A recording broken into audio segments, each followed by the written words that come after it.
They say your body remembers what your mind forgets. I believe that because even now as a grandmother, with silver in my hair and peace in my home, I can still smell the mildew in that one-bedroom apartment. The peeling wallpaper, the cheap perfume my mother wore every time a new man came over. I can still hear the hum of the fridge, the soft clink of glasses, and the creak of the springs in her bed, but I don't remember their faces. Not clearly, just flashes, dark shoes. Hands, stale breath. And fear. So much fear. I was 8 the first time my mother offered me up. We'd been 2 months behind on rent. The landlord was banging on the door every week, red-faced and impatient. My mother had lost her job at the diner again, Sue said. It was because her boss got handsy. But I knew it was more than that. My mother wasn't someone who said no. She smoked menthols and wore lipstick even to sleep. She told me often that I owed her everything. That if she hadn't given birth to me, she might have had a better life. We lived in a crumbling complex. In the poorest part of town, no neighbors asked questions. No teachers looked too closely.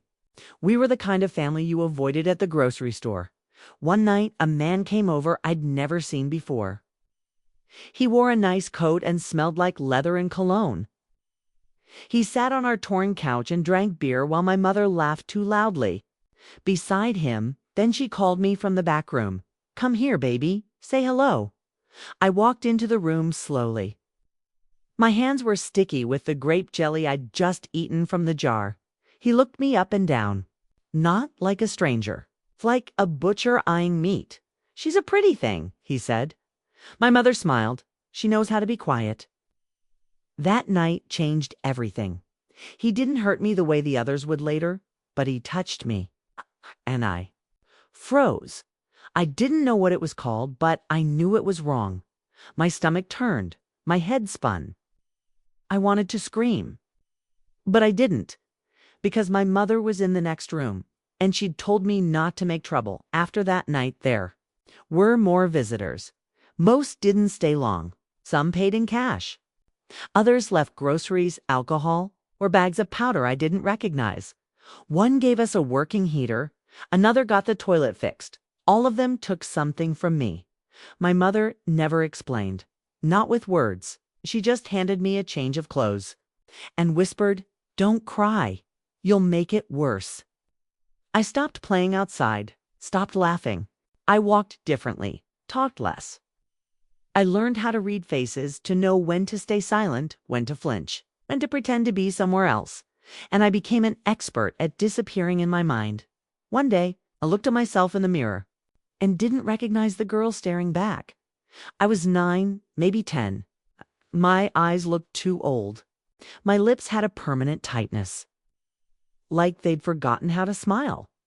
My mother passed behind me and said, "Wipe that look off your face. You don't know what hard is." She never hugged me, never told me she loved me. But she always reminded me that I was lucky to have a roof over my head. "Some kids are starving," she'd say. I wanted to scream. Some kids aren't being sold to strange men either. But I did single quotes. Because in my world, truth was dangerous. Before it all started, I was a different child. I used to love purple crayons and building towers from cereal boxes. I'd dress my dolls up like teachers and give them stories. I thought my mother was the most beautiful woman in the world now. I couldn't even look her in the eye. She said it was just life. That women had to do things to survive. But it wasn't survival, it was surrender. And I didn't want it. Every time a man left the apartment, I'd scrub myself raw in the bathtub, even if we had no hot water. I'd cry into a towel and pretend I was somewhere else. A house with flowers, a mother who baked cookies, a room with a lock on the door. I didn't want toys anymore. I wanted silence. I wanted safety. One day, stayed. Late at school on purpose. I helped a teacher stack books just so I wouldn't have to go home. She asked if I was okay. I said yes, but I think she knew.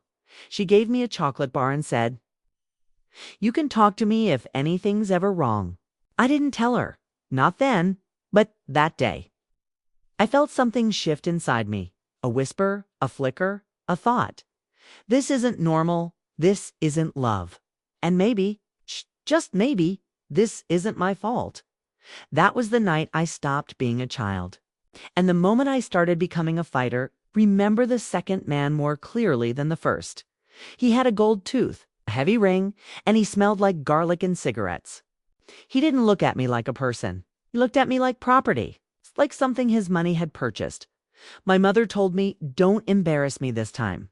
It's timed as if it were a performance, as if my pain was just a role she needed me to play.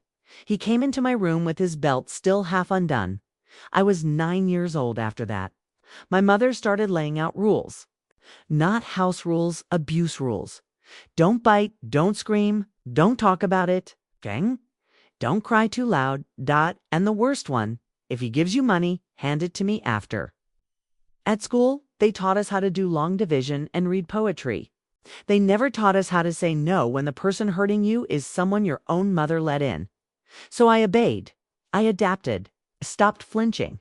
And in that silence, I disappeared. People assume abuse happens only at night, in dark rooms, behind locked doors. But some mornings I'd eat cereal across the table from the same man who touched me the night before. He'd slurp his milk and smile at my mother like nothing had happened. And she'd smile back. My stomach twisted every time. I stopped eating altogether for a while. My bones started to show, but no one asked questions. Not at home, not at school. I think they saw, but didn't want to see. I think they heard, but didn't want to hear. One teacher asked why I wore long sleeves in May. I lied. I said I got cold easily. She didn't ask again. I became very good at making myself invisible.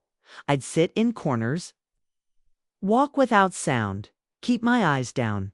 I never ran, never yelled, never broke anything. I learned how to shrink. Because in that house, being noticed was dangerous.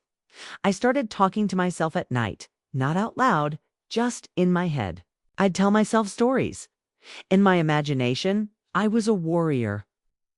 I had a sword and armor and a mother who braided my hair and kissed my forehead in real life. My hair was tangled, no one kissed my forehead, but in my mind, I was safe. Sometimes the fantasy was the only thing that kept me alive. After each man left, a mother would knock on my door. "Clean yourself up," she'd say. Or worse, "Don't be so dramatic." I would go to the tiny bathroom and scrub myself until my skin turned red. I used dish soap once. The burn made me cry, but I didn't stop. I wanted to scrape off every piece of them sometimes. I wondered if I would disappear completely, and maybe that would. They've been okay. I tried once. I was 10. There was a substitute teacher at school.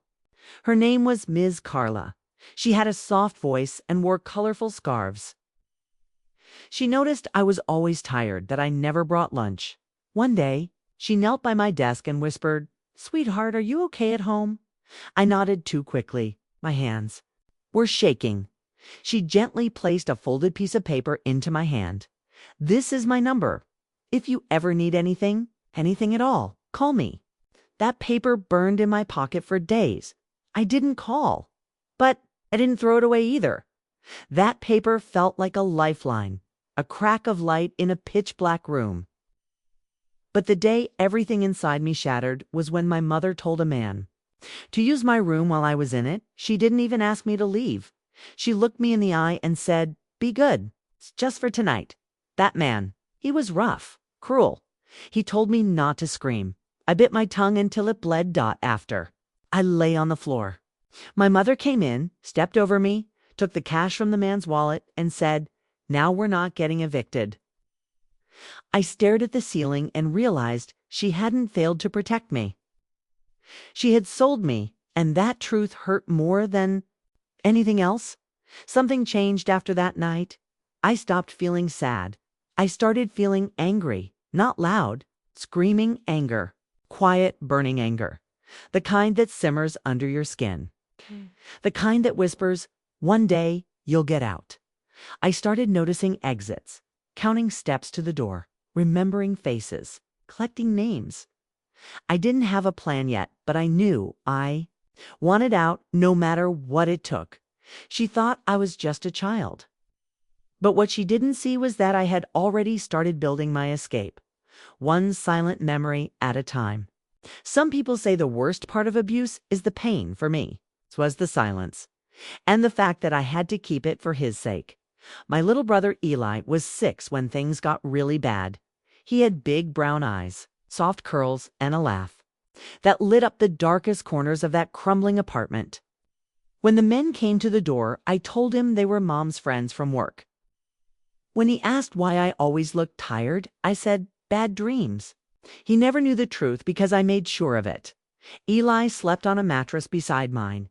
We shared the same peeling walls, the same leaky ceiling, the same dinner when there was one. But we didn't share pain. Not like that. I used to whisper stories to him as he fell asleep. Tales about magical forests, superheroes with glowing swords, and little sisters who could fly. He'd drift off smiling, clutching a stuffed bear that had lost one eye. Sometimes, while he snored softly, I'd lie beside him with bruises on my thighs and dried tears on my cheeks. I'd stare at the ceiling and wonder, how long can I keep this up? When the men came over, I'd make sure Eli was deep asleep. Sometimes I'd give him extra chocolate milk to help knock him out early. If he ever woke up to strange sounds, I'd tell him it was the TV. If he asked why Mom was yelling, I'd say she was just playing. But the worst night, the one I still dream about, was when he got out of bed and walked toward the hallway. While I was trapped in my room with a man twice my size, I heard his tiny feet padding toward the door. My heart nearly stopped. I screamed something, not words, just noise, and the man turned furious. But I didn't care. I shoved him off. Me ran to the door and locked it before Eli could see. He knocked gently. Are you okay? My voice shook. Go back to bed, Eli. Please. He hesitated. Then I heard the mattress creak as he lay down. I collapsed to the floor. The man slapped me hard across the face.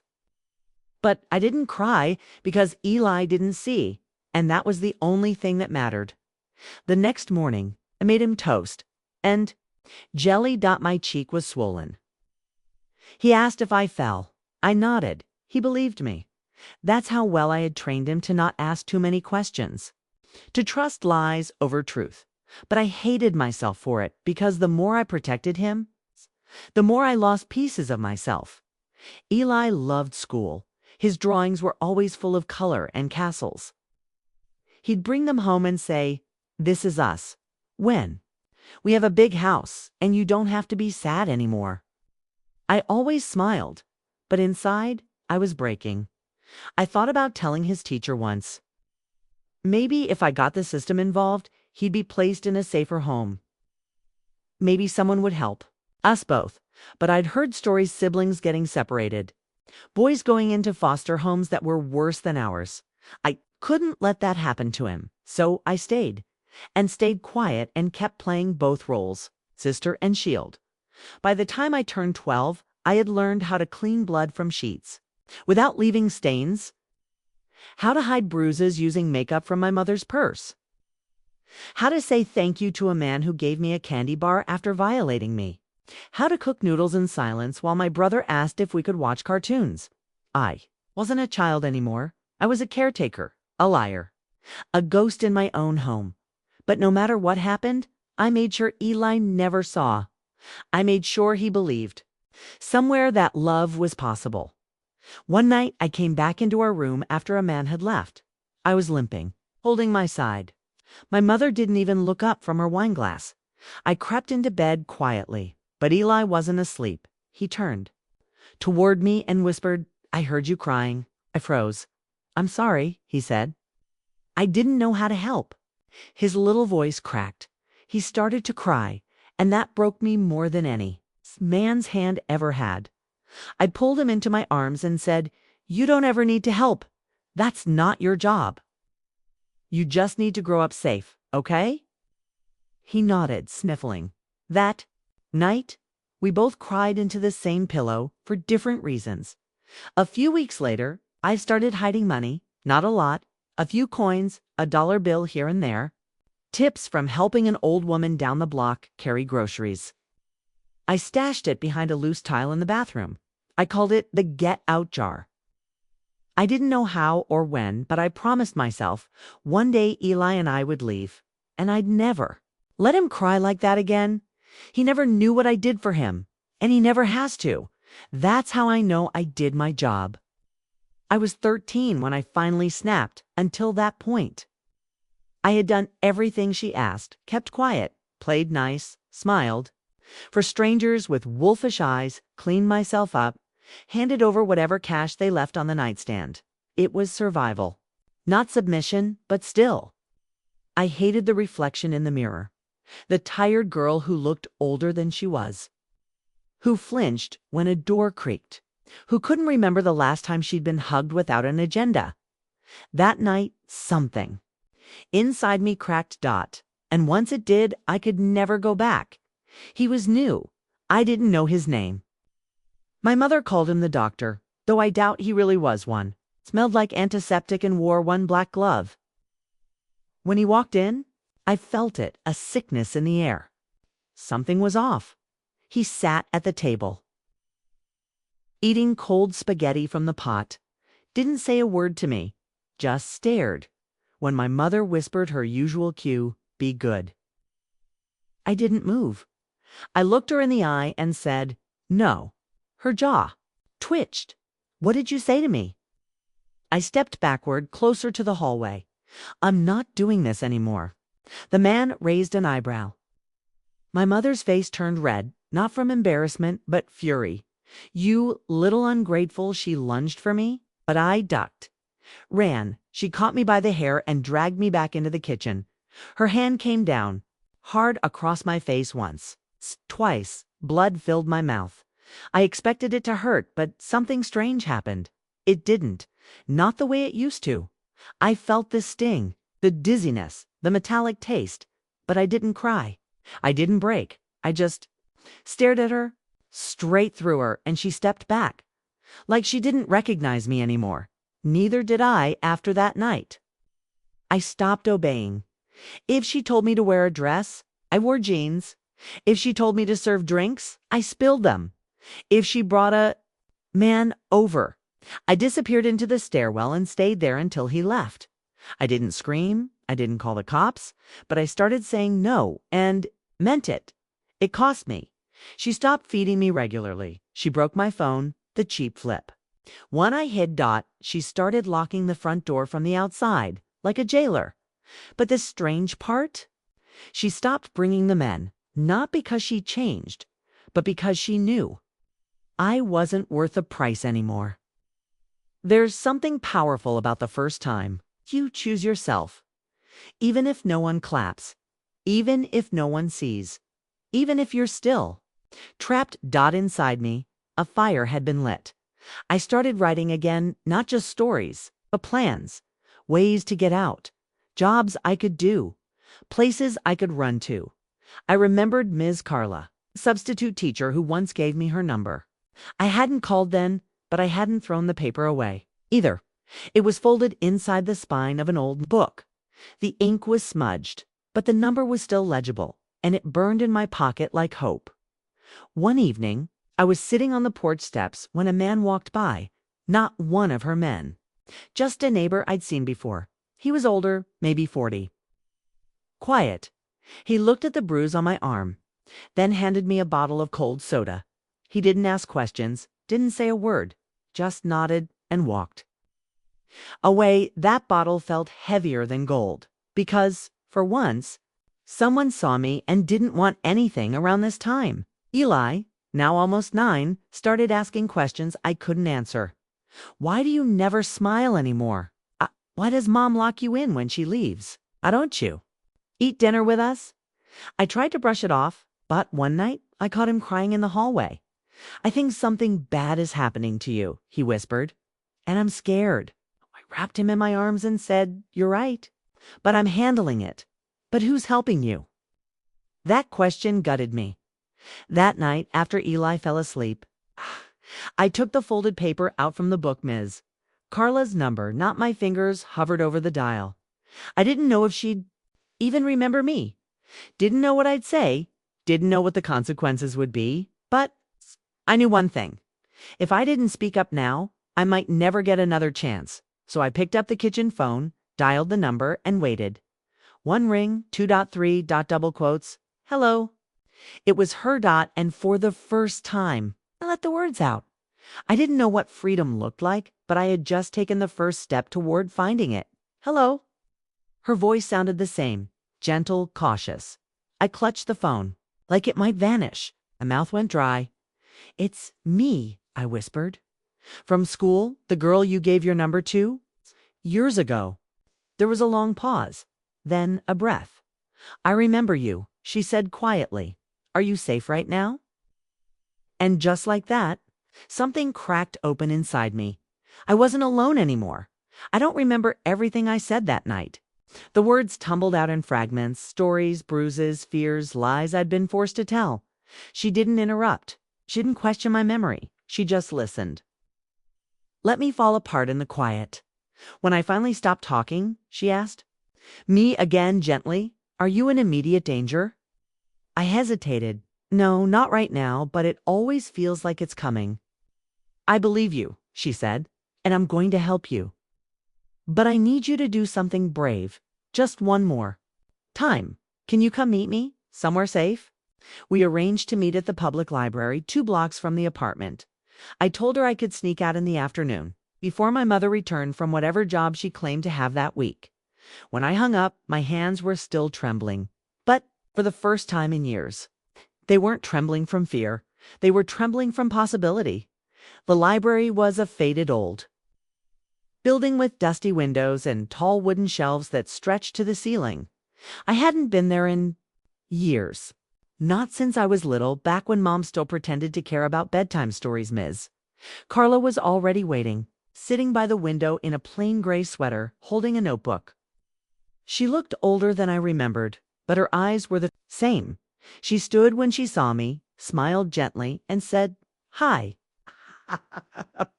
I burst into tears. She didn't rush me. She didn't say, "Calm down." She just opened her arms and let me cry. And in that moment, I realized something no one had ever made me feel before. I was worthy of being held. We sat at a table in the far corner of the library. The sunlight hit her hair just right, making it look like a halo dot. She asked questions slowly, respectfully. How long has this been going on? Do you feel safe at home? Are there any other children in the house? You want to report this? What do you want? Last one stumped me, because no one had ever asked, what did I want? I told her I want to leave. I want to protect my brother, and I wanted to stop. Ms. Carla didn't call the police right away. She said we had to be smart. If we moved too fast, my mother might run, or worse, hurt Eli before anyone could intervene. So she connected me with a child protection advocate, a woman named Karen, who met me at the library a few days later. Karen had kind eyes, a clipboard, and a calmness that made me feel less like a case file and more like a person. They helped me document everything: dates, names, places, old bruises, journals I had hidden under my mattress. Karen said, "The more we have, the safer we can make your exit." I nodded, but my stomach stayed in knots, because escape sounded good, but revenge wasn't what I wanted. Justice was Karen. Asked me one question that haunted me for days. Would you testify? My blood turned cold. Testify against my mother. In front of strangers. The thought made me nauseous. I don't know, I whispered. Would anyone even believe me? She looked me in the eyes and said, I believe you, and that's the start. I returned home that night and found Eli drawing robots at the table. Where'd you go? He asked. Library, I said. Just needed quiet. He smiled. You look different, not sad. I kissed the top of his head and said, I'm working on something. You'll see. I spent the next few days sneaking more documentation, photos of bruises using the camera on a borrowed phone, audio recordings of my mother's drunken rants. A list of every man's name I could remember. It was risky, but I wasn't afraid anymore because I had people behind me now. 1 week later, it happened.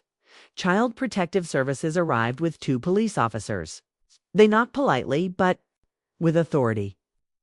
My mother was in the kitchen nursing a beer dot at first. She laughed. "You've got the wrong house." But when they said my name, her face dropped. I stepped out of my bedroom and stood beside Karen. My mother's mouth opened, then closed. She didn't scream. She didn't beg. She just looked at me like she didn't recognize me anymore. And maybe she didn't because I wasn't her toy. I wasn't her sacrifice. I was someone's daughter again. Mine. I had no idea what to expect. The social worker's car smelled like peppermint and old coffee. I sat in the back holding a trash bag filled with the only things I owned: 2 pairs of jeans, a toothbrush, and Eli's drawing of a big house he once made me promise we'd live in. The sun was setting. And for the first time in a long time, I wasn't dreading the dark, but I wasn't hopeful either. I was numb because I had left the house that hurt me. But I hadn't left the pain behind. The shelter was a plain brick building tucked between a closed-down laundromat and a pizza place. There was no sign out front, just a buzzer and a locked metal door. The woman who opened it looked nothing like I expected. She had long silver braids, soft brown eyes, and a sweatshirt that read, "You are not what happened to you." She said you must be her, like she had been waiting for me. And for the first time in my life, I walked through a door where no one expected me to smile, entertain, or suffer in silence. I walked in as I was broken, scared, and alive. They gave me a room with 2 beds. The walls were pale yellow. The sheets smelled like lavender. There was a plastic bin labeled donations, filled with clothes from girls who had probably come and gone before me. Everything was quiet. Too quiet. I sat on the edge of the mattress, not knowing whether I was allowed to cry. That night, I didn't talk to anyone. I didn't eat. I just lay there, clutching my brother's drawing like it could protect me from everything I'd run from. But nothing came for me. For the first time in years, no one came for me. The next morning, I was greeted with eggs, toast, and a woman who introduced herself as Ms. Rosa. She said, "You don't have to talk if you don't want to, but we'll always listen." That confused me. They didn't want anything from me. Not my body, not a lie, not a performance. Ms. Rosa handed me a folder with a new schedule.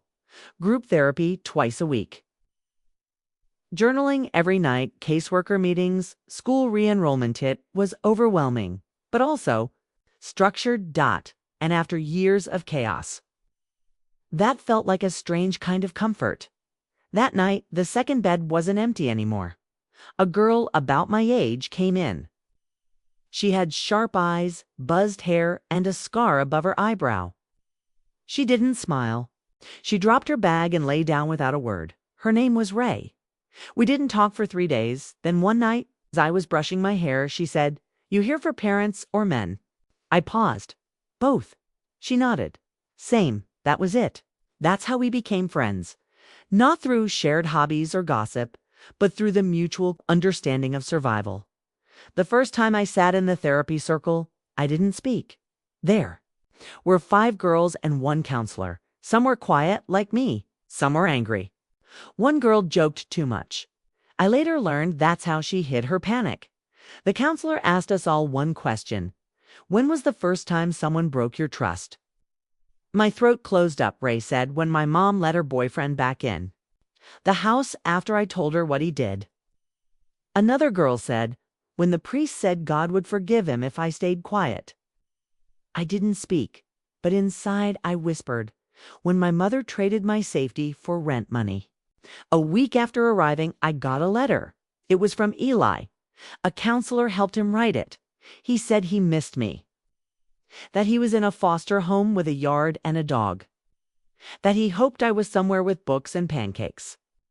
I cried for hours, not because I was sad, but because he was safe, and because even after everything, he still loved me. His letter ended with, "Draw me a new house, okay? One for both of us, when we're big." I taped it to the wall above my bed. It became my new promise. In that shelter, I started doing things I hadn't done in years. Sleeping without fear, eating without nausea, laughing once or twice. Without guilt, I looked in mirrors, without turning away. I started wearing color again. I let someone braid my hair. I wrote in my journal every night. One entry said, I am not a thing. I am a person. I am not broken, just healing in pieces.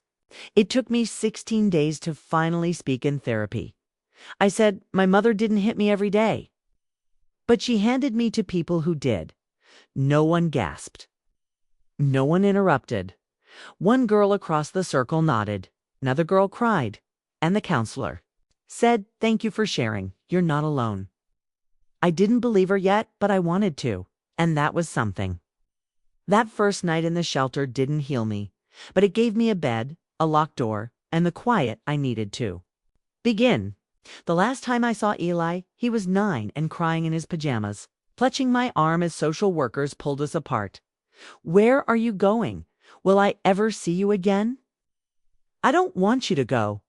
I didn't answer then because I didn't know where I was going or what kind of future waited for either of us. All I knew was that leaving him behind nearly broke me. But I had promised him one day, come find you. And when I do, I won't leave again. I was 17 when I got the call. I was living in a group home for girls aging out of foster care. The place smelled like old books and laundry soap. I had just finished folding my last set of donated jeans when my caseworker knocked. You have a phone call. From someone named Eli. My heart stopped. I hadn't heard that name out loud in over 4 years. I picked up the receiver with trembling hands. Hello? There was a pause, then a soft, cracking voice. Is it really you? Tears welled up before I could even answer. Eli had been placed with a couple in Minnesota, kind people, educated, safe. They hadn't adopted him, not legally, but they treated him like their own. He played soccer.